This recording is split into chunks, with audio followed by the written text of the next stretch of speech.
C'est pas possible. C'est pas possible. C'est pas possible. C'est pas possible. Qu'est-ce que ça évoque pour vous exactement? Bonjour, je suis Christophe Allard, formateur et coach en entreprise, et à travers ces quelques cartes de visite, je vais aussi vous montrer ce que ça signifie pour moi concrètement au quotidien. J'ai voulu partager cette vidéo dans la série C'est du vécu. Ce sont des vidéos en format court pour partager des expériences dont je me dis qu'elles pourraient vous inspirer, vous être utiles même. Et celle d'aujourd'hui, c'est le souvenir d'une séance de coaching où il s'est vraiment passé quelque chose de spécial. Où pendant une séance, tous les pas possibles ont tout à coup pris une autre tournure, une autre connotation qui était véritablement libératoire. Alors je vous explique comment se passe une session de coaching. Je commence toujours par demander à mon coaché de me décrire la situation dans laquelle il se trouve. Et cela en fait par un dessin. Et donc ici vous voyez le dessin que ma coachée m'a fait. Et une fois qu'elle l'a fait, eh bien on le parcourt ensemble. Je la laisse interpréter les représentations et je la questionne. On accède de cette manière en fait au subconscient, on fait remonter d'autres informations et cela donne en fait une description de la situation bien plus riche et bien plus complète que si je l'avais simplement dit « explique-moi comment les choses se passent ». Ça c'est l'objectif de ce premier exercice. Et puis on se sert de cette représentation pour aussi faire le lien vers des choses concrètes, c'est-à-dire quel est l'état d'esprit, quelles sont les émotions, le ressenti, quels sont les comportements que l'on a aujourd'hui. Une fois qu'on a fait ça, on va faire un autre dessin pour représenter la situation telle qu'elle est désirée à la fin du coaching ou à un horizon de 3 ou 6 mois. Et là, ce qui était intéressant, c'est qu'au moment où ma coachée m'a présenté son dessin, tout de suite, elle m'a dit « Ah mais ça, par contre, c'est pas possible. Je sais que ce n'est pas possible. » On a poursuivi et je lui ai expliqué que l'objectif de notre trajet de coaching, c'était maintenant de faire des ponts entre ces deux situations et de chercher ensemble quel serait le chemin, son chemin, pour arriver à sa situation souhaitée, ou en tout cas s'en rapprocher le plus possible. Et puis, quelque chose se passe. Je lui demande de réfléchir à tous ces pas possibles. Et au même moment, je lui tends une feuille sur laquelle il y a un titre, mais plus petit pas possible. Et là, je vois vraiment dans son visage, au moment où ça se passe, une espèce de réaction, de choc.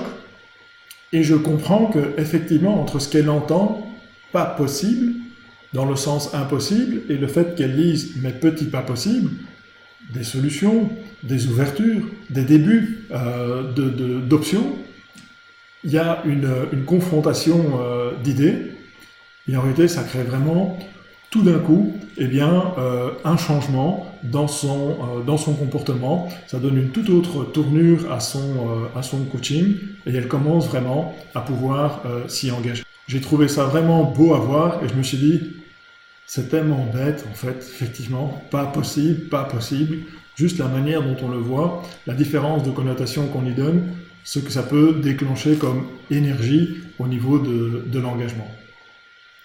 Alors, en souvenir de cette séance, je lui ai envoyé un petit PowerPoint, un pense-bête, pour qu'elle se souvienne de cette situation qu'on avait vécue et de se souvenir surtout que quand on avait commencé, je n'entendais que des pas possibles et c'était tellement chargé d'émotions négatives. Et que petit à petit, en faisant son dessin et à partir du moment où il y a eu ce déclic de pas possible, eh bien, ça a changé. Le visage a changé, l'émotion a changé pour aller en tout cas vers quelque chose de plus neutre, de plus agréable. Et qu'une fois que ce champ du possible a été ouvert, eh bien maintenant, petit à petit, évidemment, en réalisant tous ces petits pas, eh bien je lui souhaite d'accéder au « mais c'est pas possible, je l'ai fait !» qui lui donnera encore plus d'énergie et surtout plus de confiance en elle. C'est vraiment un petit moment qui a été déclencheur pour permettre à cette personne de se rendre compte que oui, certes, ça demanderait du temps, mais qu'il y avait certainement plein de petits pas possibles pour aller vers une situation meilleure. Alors ça, c'est ce qui s'est passé concrètement. Maintenant, qu'est-ce qui s'est passé qu'elle n'a pas peut être compris. C'est qu'en fait, au niveau du self-coaching, on travaille sur les activités, les niveaux d'activité cérébrale. Et en fait, quand elle a commencé son exercice, elle était tendue. Elle était ce qu'on appelle au mode bêta. Le niveau bêta, c'est le niveau du stress.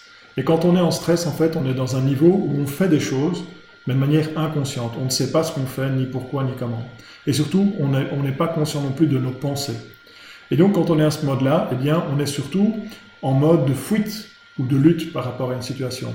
On se concentre sur le danger, les problèmes qu'on pourrait rencontrer dans un nouveau scénario. On n'a pas accès à notre mémoire véritablement. On n'a pas non plus la capacité de se concentrer. Et en fait, en lui faisant faire son dessin, et en insistant, j'ai dû de manière assez subtile insister pour qu'elle continue, parce qu'après quelques secondes, pour elle, son dessin était fait, et bien en faisant son dessin, elle est descendue en fréquence cérébrale vers le niveau alpha. Et le niveau alpha, c'est le niveau idéal pour en fait avoir plein accès à toutes ses capacités. Avoir la capacité de faire des choses en conscience et avoir la capacité aussi de changer ce qu'on est en train de faire. Et avoir aussi la capacité de prendre conscience de la manière dont on est en train de penser et de pouvoir décider de changer de manière de penser. Donc à ce moment-là, elle avait accès à toute sa mémoire, à toute sa capacité de concentration, de créativité, d'empathie, et c'est là aussi qu'on a le niveau de changer nos comportements. C'est aussi, pour d'autres raisons, le niveau où on organise la récupération mentale. Les autres fréquences, je vous les passe, elles ne sont pas vraiment de circonstances aujourd'hui. Donc ça, c'est la première chose que j'ai réussi à faire avec elle, en la faisant dessiner, en parlant, en accédant au subconscient, eh bien, elle est descendue en mode alpha. Et puis le deuxième grand changement qu'on a fait, c'est un changement de focus, puisque sous stress, eh bien, elle avait un focus négatif, c'est-à-dire qu'elle ne voyait que le négatif, les dangers, les craintes, et ça nous met en fait dans un esprit d'angoisse qui nous fait imaginer des scénarios catastrophes qui, on le sait, ne se réalisent en réalité jamais, mais qui nous mettent dans une situation où on a juste envie de fuir, de lutter, de partir, de ne pas s'engager. Et vous connaissez malheureusement la théorie des prophéties autoréalisatrices.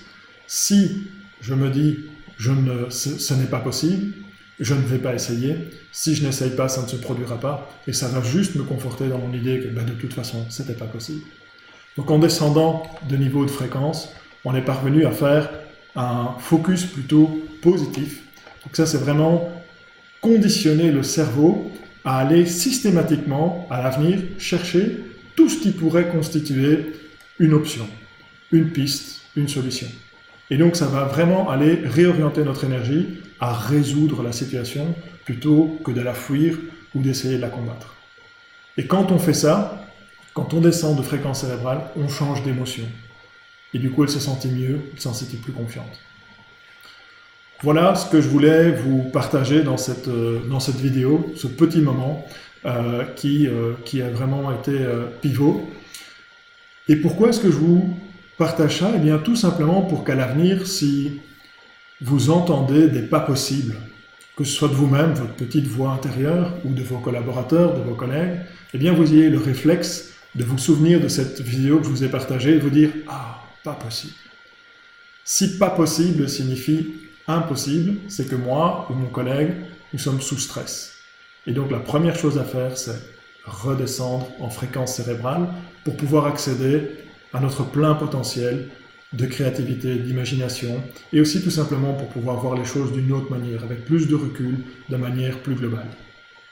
La deuxième chose, une fois qu'on est là, c'est vraiment pouvoir entamer le travail, de changer de focus et de se dire, tiens, au lieu de voir les menaces, les risques, quels sont tous les petits pas possibles, ou les possibles pas, si vous préférez, si c'est plus facile pour vous.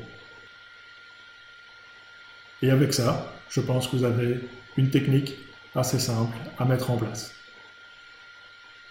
Si cette vidéo vous a plu, eh bien, je vous invite à me le faire savoir, soit en me le communiquant directement, soit en partageant cette vidéo à d'autres personnes que cela pourrait intéresser. Et si vous désirez en apprendre plus sur le self-coaching que j'ai brièvement abordé, eh bien, contactez-moi, soit via mon adresse email, par téléphone, via mon adresse LinkedIn, et je me ferai un plaisir de vous contacter pour faire connaissance et puis surtout pour vous faire découvrir une méthode qui, moi, a transformé ma vie, puisque je suis là à vous parler aujourd'hui. Voilà. Avant de vous quitter, je voulais vous dire que vous pouvez aussi aller sur notre site prana.be, télécharger un exemplaire de notre mini e-book sur le self-coaching qui parle notamment des fréquences cérébrales, de tous les autres concepts qu'on aborde dans self-coaching et qui relate notamment des témoignages de personnes qui ont suivi notre formation. Alors je vous dis à bientôt et puis surtout, quoi que vous fassiez, faites-le bien.